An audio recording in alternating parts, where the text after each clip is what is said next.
In the vastness of space where silence reigned absolute, and stars bore witness to eons of solitude, the Zalnoth Empire stood as an undisputed titan. For 2,000 years, their ships had carved paths of conquest through galaxies, their reputation preceding them like the bow wave of destiny itself. No species had ever dared challenge their might. No civilization had ever forced them to retreat. Until now. Admiral Vralthak stood before the panoramic window of his flagship, the luminous dawn, gazing out at the strange constellation ahead. His 8 arms rested against the control panels, each appendage monitoring different aspects of the ship's systems with practiced efficiency. The bioluminescent patterns on his exoskeleton pulsed in rhythm with his thoughts, casting dancing shadows across the bridge's sterile surface. "Admiral," came the voice of Lieutenant Kira from her station, her young voice carrying an undertone of confusion that pierced through the usual efficiency of the bridge crew. "The reconnaissance data from the Fortress system is unusual."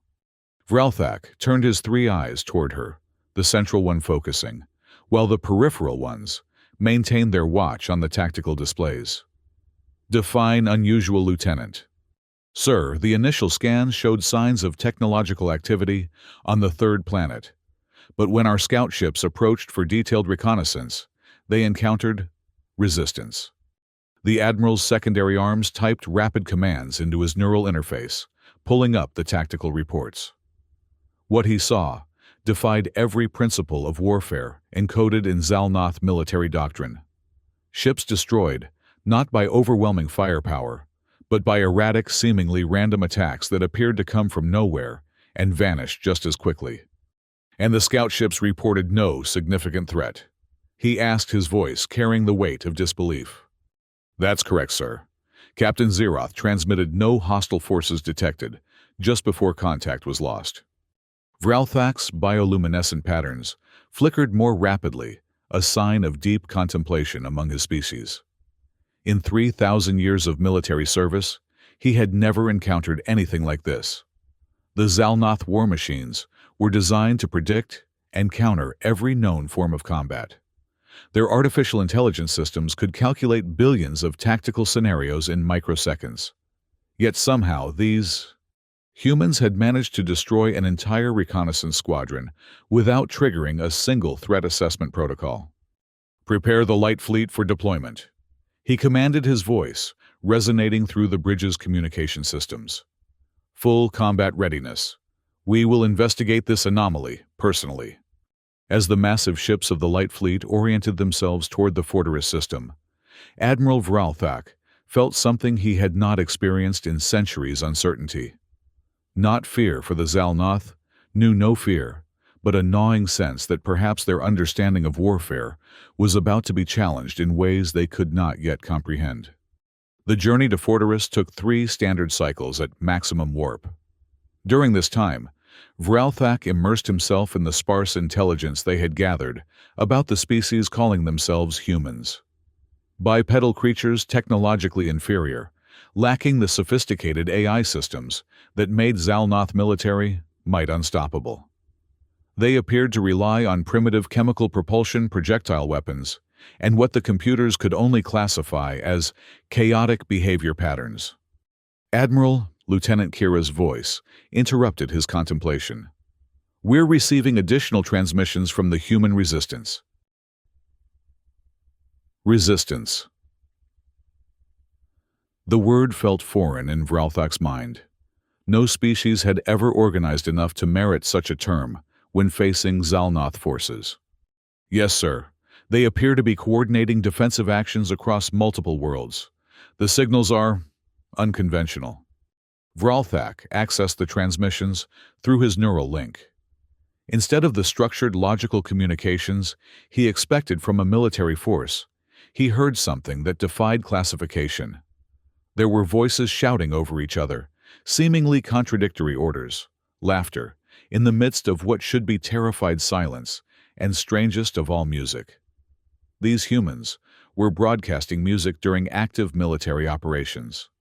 "Are our linguistic algorithms malfunctioning?" he asked. "No, sir. They appear to be functioning within normal parameters. The humans simply Communicate differently than any species we've encountered. Differently.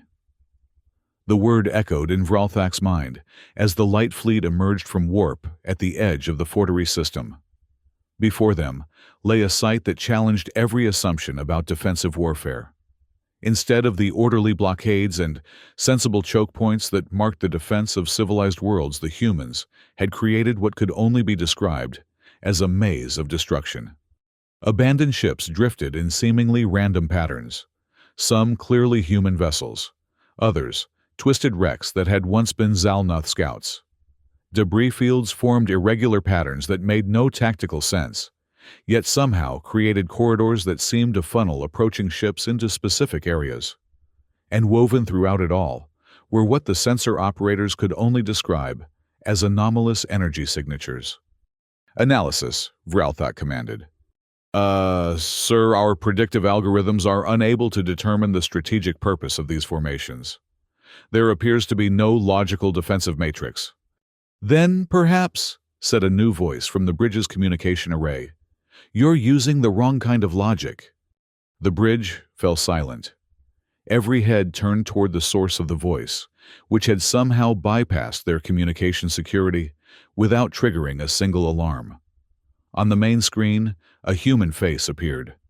The creature looked worn, scarred with gray streaks in its dark hair. Its expression carried something the Zalnoth databases identified as defiance, mixed with exhaustion. I am Colonel Maria Reyes, formerly of the Earth Alliance Defense Force, currently commanding the Free Human Resistance. Admiral Vralthak, I presume. The casual pronunciation of his name, delivered without honorifics or recognition of rank, sent ripples of shock through the bridge crew. No alien species had ever addressed an Zalnoth admiral with such familiarity. How did you penetrate our communication array? Vralthak asked, his voice steady, despite the unprecedented nature of the situation. Reyes smiled, and there was no humor in it. We had an excellent teacher. One of your scout ship's AI systems survived long enough to have an interesting conversation with us. Impossible. Zalnoth AI cannot be corrupted or accessed by primitive technology. You're right, Reyes nodded. It can't be corrupted, but it can be driven completely insane by being fed enough contradictory data about human behavior. Your AI spent 72 hours trying to understand why humans would deliberately sabotage their own equipment to prevent capture, why they would risk their lives to save complete strangers, and why they found the whole situation hilarious. The poor thing finally experienced what we like to call a nervous breakdown, and became quite chatty. Vralthak's arms moved across his control panels, ordering immediate security sweeps of all systems. You will surrender immediately and submit to Imperial judgment. Your species will be given the opportunity to serve the Empire in appropriate roles. No, Reyes said simply. The single word carried such finality that it seemed to fill the bridge. In 3 millennia of conquest, no species had simply refused. There were always negotiations, attempts at establishing trading relationships, pleas for mercy, or desperate last stands with clear objectives. Never just, no. I believe you misunderstand the situation, Vralthak continued. The Light Fleet carries sufficient firepower to sterilize every human colony in this system. You cannot win. We don't need to win, Reyes replied. We just need to make sure you can't win either. There's a difference. Before Vralthak could respond, alarms began sounding throughout the bridge. Tactical displays showed multiple contacts approaching the fleet, but these readings made no sense. The objects moved in patterns that violated basic principles of momentum and energy conservation. Report, he commanded. Sir, we're detecting what appear to be modified human cargo vessels on intercept courses. But their acceleration profiles indicate they should have torn themselves apart minutes ago. Lieutenant Kira's station erupted in warning signals. Admiral, massive energy signatures detected throughout the fleet formation. It appears to be some kind of... Her words were cut off as the first human ship detonated. Not destroyed, not targeted and eliminated, but deliberately detonated while surrounded by its own fleet. The explosion sent a cascading wave of energy through the debris field, triggering secondary explosions in what the sensors now revealed were hidden charges placed throughout the area. The carefully positioned wreckage, which had appeared random, revealed its purpose as each piece became part of a chain reaction. Human ships that had been drifting lifeless suddenly came to life, not to fight or flee, but to ram themselves into Zalnoth vessels with suicidal precision. "What are they doing?" Lieutenant Kira shouted over the chaos. "This tactics makes no sense. They're destroying their own ships." Dr. Marlowe, the fleet's chief science officer, spoke from his analysis station. His voice carried both horror and fascination. "They're not trying to defeat us in conventional terms. They're making the cost of victory so high that victory becomes meaningless." On the tactical display, Admiral Vralthak watched as pattern after pattern of human activity defied every algorithm in the Zalnoth military database. Ships would fire their weapons not at Zalnoth vessels, but at pieces of debris, creating clouds of projectiles that moved in unpredictable trajectories. They would accelerate towards certain destruction, then suddenly change course using the gravitational pull of their own debris fields to slingshot in directions that should have been impossible. "Sir," the weapons officer reported, "our targeting systems cannot establish firing solutions. The human vessels are not following any recognizable flight patterns." "Then switch to area denial weapons. Saturate the entire battlefield." "Attempting to comply, sir." The light fleet's massive energy cannons rotated to firing positions, preparing to unleash devastation across a wide area. But as they locked onto their targets, every human ship in the area suddenly accelerated toward the Zalnoth fleet, turning themselves into guided missiles. The collision courses were so precise that firing the area denial weapons would mean destroying their own ships in the process. "They're not trying to win," Dr. Marlowe said again, his voice filled with academic fascination. "They're trying to create a situation where we can't win either. It's like watching someone burn down their own house to prevent burglars from stealing anything." Colonel Reyes appeared on the communication screen again, her face smudged with smoke and dirt. Behind her, the sounds of battle raged, but she spoke with calm certainty. "Admiral, you're fighting the wrong war. You're trying to apply military logic to people who stopped being logical the moment you invaded our space. We're not defending positions or supply lines or strategic objectives. We're defending the simple principle that some things are worth more than victory." "You speak of principles while your people commit suicide," Vralthak responded, struggling to maintain his composure, as more tactical displays showed human vessels deliberately destroying themselves to damage Zalnoth ships. "We're not committing suicide," Reyes corrected. "We're making a choice. Every human who flies into your guns knows exactly what they're doing. They're turning themselves into a problem you can't solve with better weapons or cleverer tactics." The battle continued for 6 more hours, and with each passing minute, Admiral Vralthak felt the certainty of his worldview crumbling. The humans had taken conventional warfare and turned it inside out. They used their own defeats as weapons, turned their technological disadvantages into tactical advantages, and seemed to find genuine joy in creating problems that the Zalnoth military genius could not solve. When a human cargo freighter managed to ram the light fleet's primary tactical cruiser by using the gravitational wake of its own destroyed escorts, while its crew broadcast what they called victory music right up until the moment of impact, Vralthak realized that they were facing something unprecedented. Sir," Lieutenant Kira reported, her voice shaking. "Fleet casualties at 37%.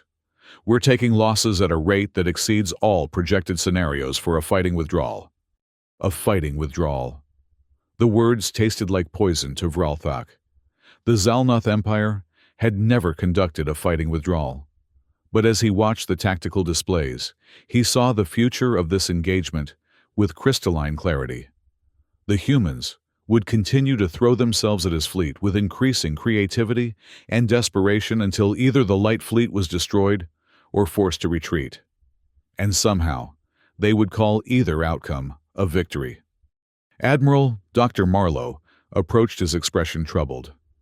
I've been analyzing the human combat patterns and I believe I understand what we're facing. Explain. They're not fighting according to any doctrine because they don't have a doctrine. Every action is improvised based on immediate circumstances. Our AI systems cannot predict their moves because they're not following any logical framework. It's as if they're making their strategy up as they go along, based on intuition and emotion, rather than tactical planning. That should make them easier to defeat, not harder.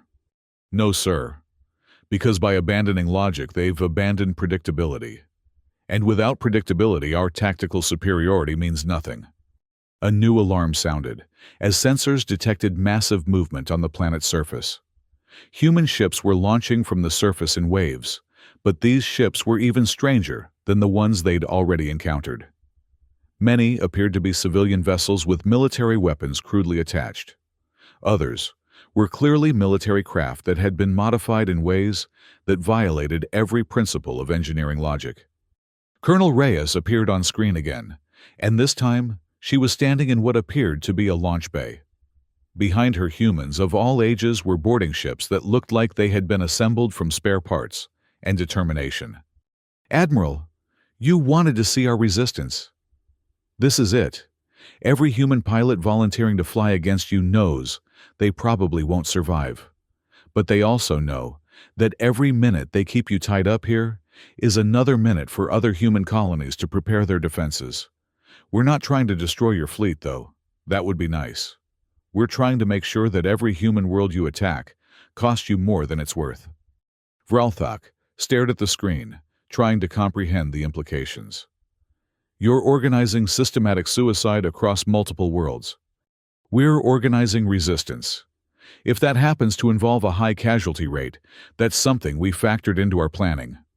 Reyes paused, then added, You know what the strangest part is? Half these people are having the time of their lives.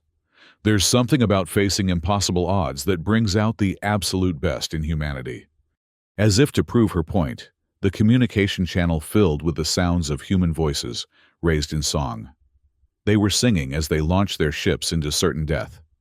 This is madness, Lieutenant Kira whispered. Yes, Colonel Reyes heard her. Yes, it is. And that's exactly what makes it so effective against you. Your entire military strategy is based on rational actors, making logical decisions to preserve their forces and achieve objectives. But we're not rational, and our objective isn't to preserve our forces. Our objective is to be such a massive pain in your ass that you decide it's easier to find someone else to conquer. The battle for Fortress raged for 17 more hours. When it finally ended, Admiral Vralthak stared at tactical displays that showed a scene unprecedented in Zalnoth military history. His fleet had technically won in that there were no more human ships in combat-capable condition. But the cost had been devastating. Over 70% of the light fleet was destroyed or critically damaged. Worse, they had gained nothing of strategic value. The planet's surface installations had been sabotaged by the humans themselves, rendering them useless.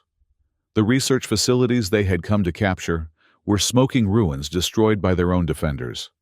And throughout it all, the humans had maintained their inexplicable morale. Even as their last ships were destroyed, human voices had continued broadcasting what they called defiant messages that ranged from tactical communications to personal messages to loved ones to what could only be described as jokes. Dr. Marlowe approached the Admiral's station, his expression grim. Sir, I've completed my analysis of human combat effectiveness. And your conclusions? They're the most dangerous species we've ever encountered, not because of their technology or their numbers, but because they don't fight wars the way wars are supposed to be fought. They turn every engagement into a problem that cannot be solved by conventional means. Admiral Vralthak looked out at the debris field that surrounded his battered fleet. Somewhere in that twisted metal and cooling plasma were the remains of hundreds of human ships and thousands of human lives.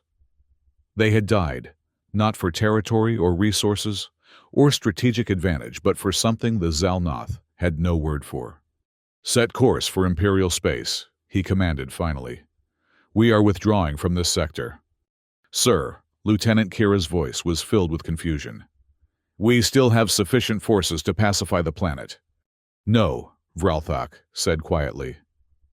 No, we don't.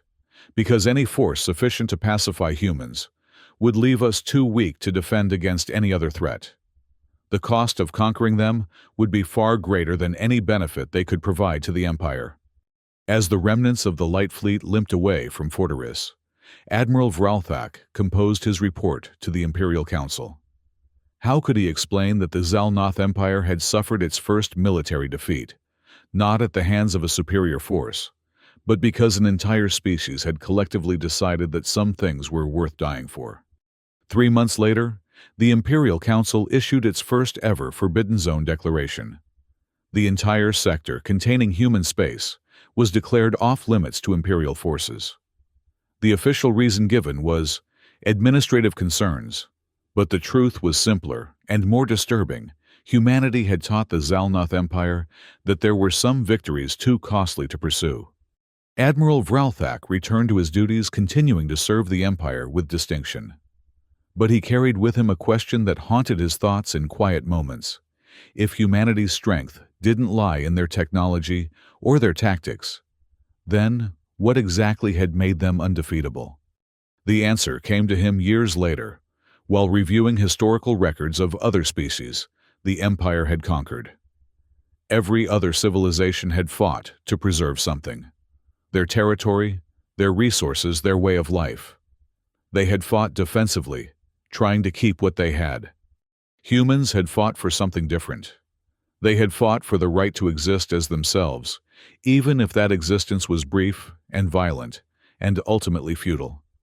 They had turned their own deaths into weapons, their desperation into strategy, their chaos into an art form. The Zalnoth Empire had conquered thousands of worlds and hundreds of species, but they had never encountered anything like the fierce joy with which humans threw themselves into impossible battles. They had never faced an enemy that considered dying for their principles to be a form of victory in itself. In the end, that had made all the difference.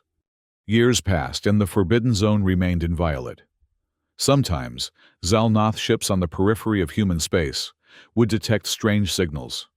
Music, laughter, what their translation computers identified as stories being told. The humans were still out there, still being illogically, impossibly human.